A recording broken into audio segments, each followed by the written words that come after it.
नमस्कार. काय नाव तुमचं? सुशीला श्रीकांत नांदणीकर. गाव तुमचं? कुपवाड. कुपवाडमध्ये. बरं, तुम्हाला काय त्रास होता? पोटात दुखत होतं, आणि काय होत होतं? गुडघा दुखत होता, बरं. अशक्तपणा, हां. आणि आणि काय त्रास होता? डोकं दुखत होतं, बरं. आता हे घेतल्यापासून तुम्हाला काय फरक पडतोय? फरक वाटला? तरतरीपणा वाटतोय, अंगाचा अशक्तपणा जरा कमी झाला आहे, हां.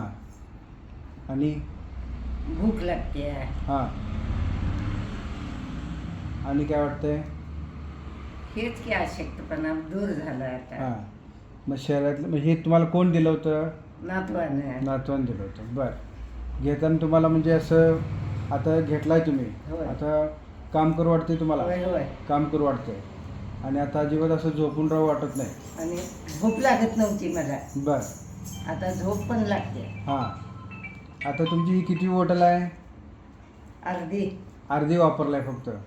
बरोबर. अजून अर्धी झाली आणि अर्धी अजून हाय. अजून आहे. बरोबर. होय तर तुम्हाला एवढ्या 15 दिवसात एवढा फरक जाणवला. होय. बरं, तुम्ही लोकांना काय सांगताय? लोकांना काय सांगाल? घ्या औषध, चांगलं मला फरक पडलंय. हां. बरोबर. ठीक आहे. धन्यवाद.